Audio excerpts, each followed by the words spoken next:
오늘 우리에게 주시는 하나님의 말씀은 열왕기상 15장 9절에서 15절 말씀입니다. 열왕기상 15장 9절에서 15절까지의 말씀을 교독하시고 마지막 절은 함께 합독하시도록 하겠습니다. 이스라엘의 여로보암 제20년에 아사가 유다 왕이 되어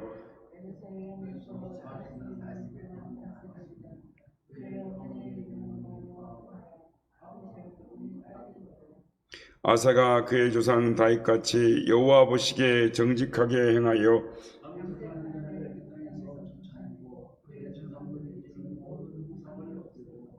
또 그의 어머니 마아가가 혐오스러운 아세라상을 만들었으므로 태우의 위를 패하고 그 우상을 찍어 기드론 시냇가에서 불살랐으나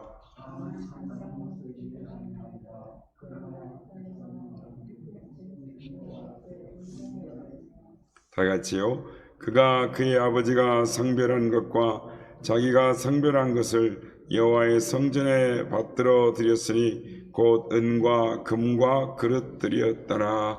아멘. 할렐루야. 오늘도 우리 예배 가운데 함께 하신 주님을 찬양합니다. 그리고 새벽을 깨워 기도의 향인으로 하나님 앞에 나오신 모든 성도님들께 하나님의 은혜와 평강이 함께 하시기를 기원드립니다.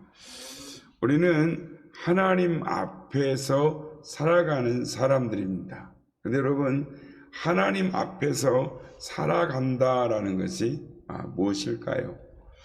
오늘 보면 14절 말씀을 보면 다만 산당을 없애지 아니하니라. 그러나 아사의 마음이 일평생 여호와 앞에서 온전하였으며 라고 말합니다.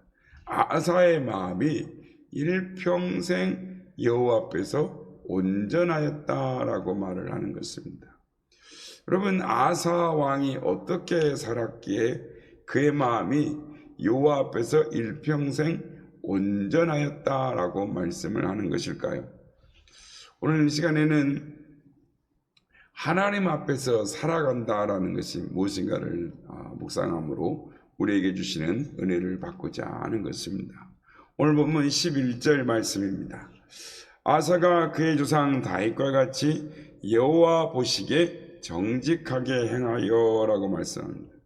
여호와 앞에 살아간다라는 것은 정직한 생활을 하는 것입니다. 그렇다면 하나님 앞에서 정직하게 살아간다라는 것은 무엇을 말하는 것일까요? 우리는 흔히 정직하다라고 말하면 나는 평생 거짓말한 적 한 번도 없다. 나는 배가 고파도 아무리 굶주려도 남의 것을 훔친 적이 없다라고 말하는 것으로 우리는 생각할 수 있지만 성경은 정직하다라는 것을 그렇게 말씀하시지 않습니다. 그런 의미가 아니라 정직은 도덕적인 의미가 아니라 항상 하나님과 좋은 관계를 가지고 살고 하나님과 바른 관계를 가지고 살아가는 것을 성경은 정직하다라고 말을 합니다. 사람은 얼마나 변덕스러운지 모릅니다. 좋을 때는 자기의 살이라도 발라 먹여줄 것처럼 그러다가 어느 날 변덕이 나면 인사도 하지 않고 지나가는 것입니다. 우리는 하나님과 어떤 관계를 맺고 있습니까? 우리는 하나님과 좋은 관계를 가지고 살아야 하는 것입니다.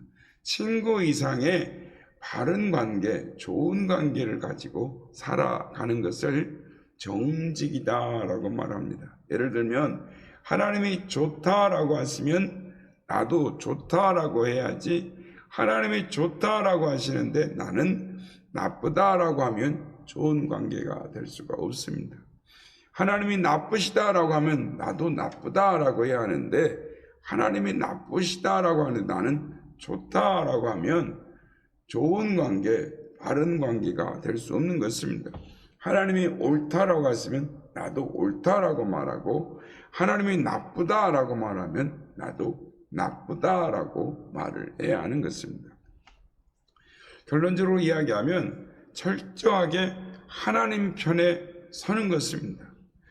배고파도 하나님 편에 서고, 출세를 못해도 하나님 편에 서고, 내가 풍요롭게 살아도 하나님 편에 서야 하는 것입니다.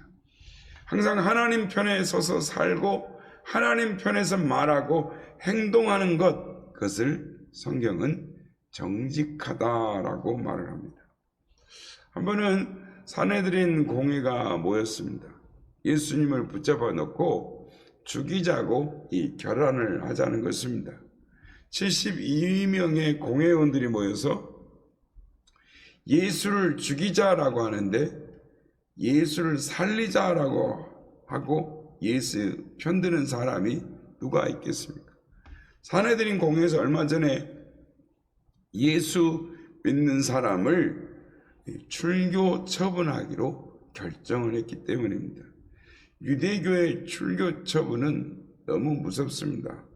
주어진 부귀영화와 주어진 모든 것들을 전부 박탈당하고 비참하게 살다가 비참하게 죽는 것을 출교당한다라고 말합니다. 그런 것을 감안할 때 예수 편을 들어줄 사람이 누가 있겠습니까? 그러게 산헤드린 공회에서 전부 다 죽이자고 결정을 하였습니다. 그들의 결의와 행사가 예수를 죽이는 것이었습니다. 그런데 아리마대 요셉이라는 사람은 나는 예수 편이요 라고 하면서 아니다 라고 말합니다. 즉 그들의 결의와 행사에 가담하지 않았다라고 말씀합니다.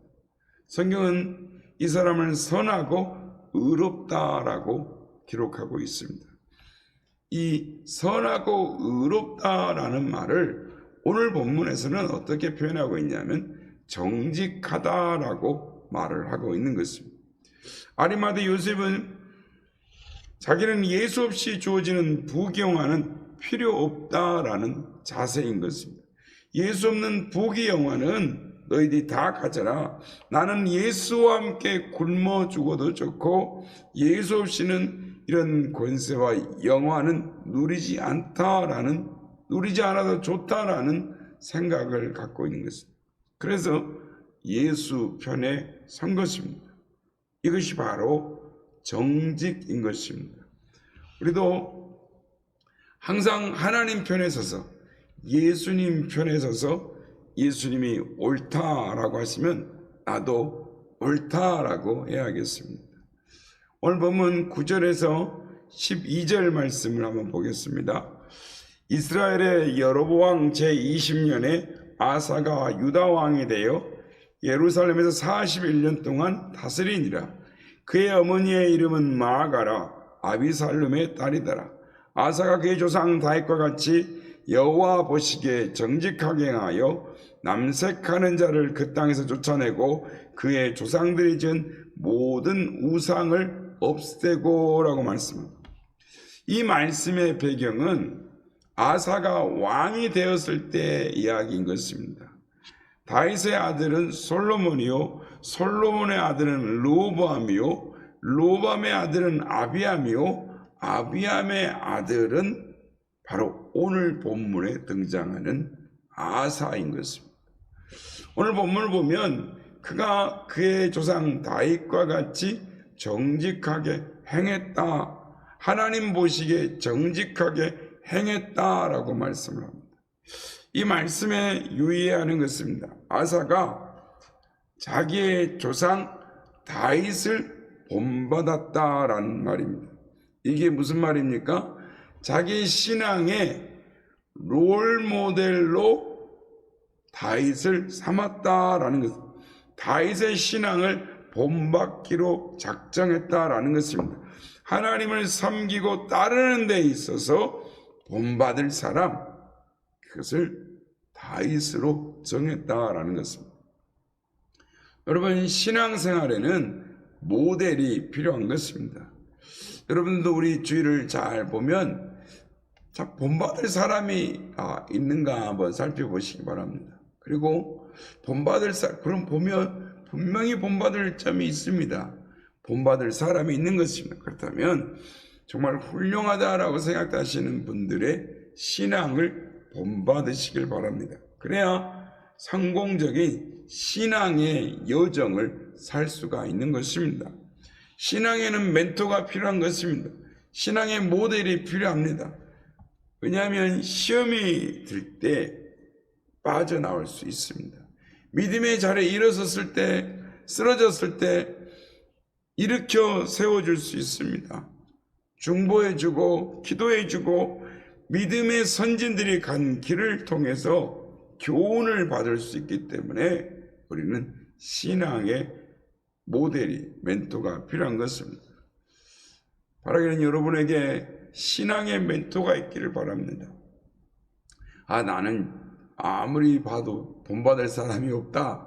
그럴 때는 성경을 통해서라도, 또 우리가 매스미디어를 통해서라도 어떤 분은 이렇게 하나님 앞에 산다고 하더라. 그러면 좋은 점을 본받아 그렇게 살아갈 때 하나님께서 우리에게서 허락하시는 놀라운 하나님의 은혜가 있습니다. 신앙의 멘토가 없다면 우리가 믿음 생활을 잘해서 다른 사람들에게 멘토가 될 수 있는 우리 모두가 되시길 주의 이름으로 축복합니다. 본문은 이어서 여호와 보시기에 라고 말합니다. 사람 보기에가 아닙니다. 사람은 얼마든지 속일 수가 있습니다. 아나니아가 사도행전에 나오는 아나니아와 삽비라가 헌금을 할 때 사람들 앞에서 얼마나 자랑스럽겠습니까? 그러나 하나님 앞에서는 그것이 아니었습니다. 내가 사람을 속이는 것이 아니라 하나님을 속였다라는 말이 떨어지기가 무섭게 두 부부가 꼬꾸라져 쓰러져 죽지 않았습니까? 하나님 보시기에는 진실이 아니었다라는 것입니다. 그러므로 사람은 몰라도 하나님은 다 알고 계시는 것입니다. 사람은 보지 못해도 하나님은 다 보고 계시는 것입니다. 사람은 못 들어도 하나님은 다 듣고 계시는 것입니다. 아사 왕은 여호와 앞에서 남색하는 자를 쫓아내었다라고 말합니다. 여러분, 이것이 무슨 말일까요? 아사 왕이 정직했다라는 말은 하나님 편에 서서 믿었고 하나님 편에서 살았다라는 말입니다. 하나님이 옳다고 하시면 나도 옳다라고 하고, 하나님이 나쁘다라고 하시면 나도 나쁘다라고 하고, 하나님이 좋다라고 하시면 나도 좋다라고 했다라는 것입니다. 남색은 남자 동성애를 말하는 것입니다. 아사가 남색하는 자를 쫓아내는 데는 쉽지 않았을 것입니다. 왜냐하면 남색하는 자들이 갑자기 하루아침에 생겨난 것이 아니라 솔로몬과 르호보암과 아비암을 거쳐서 내려온 것입니다. 솔로몬 때부터 예루살렘에 남색하는 자들이 있었다라는 것입니다. 그리고 그것이 백성들 사이에 퍼져 있었습니다. 아사의 정책을 반대하는 사람들이 많았을 것입니다. 어쩌면 왕의 자리를 걸어야 했을 것입니다. 그런데 남색하는 자들을 다 쫓아내는 것입니다.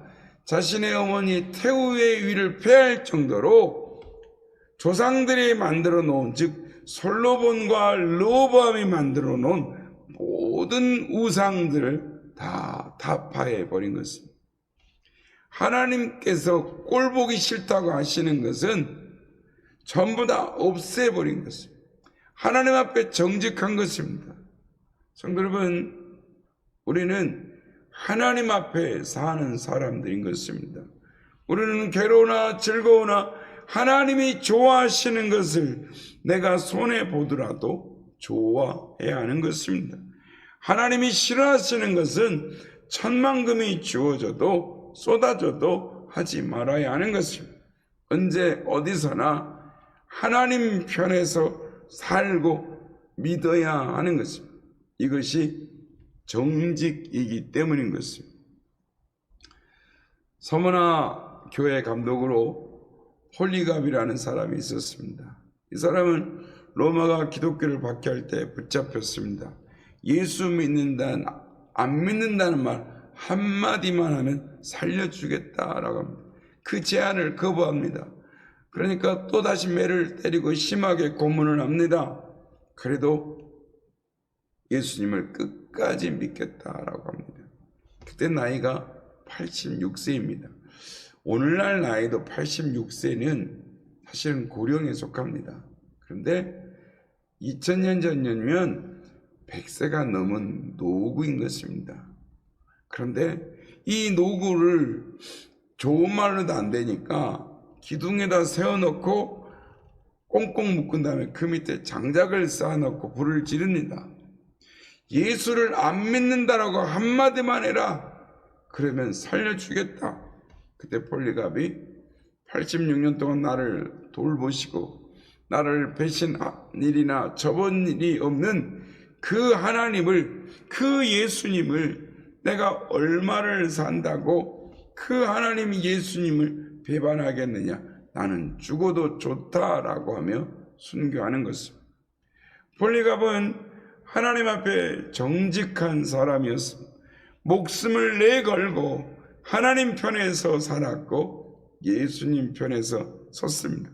하나님이 좋아하는 대로 믿고 살았다라는 것입니다. 이것이 정직인 것입니다. 바라기는 여호와 앞에서 평생 정직하게 살아가시는 우리 모두가 다 되시기를 예수님의 이름으로 축복합니다.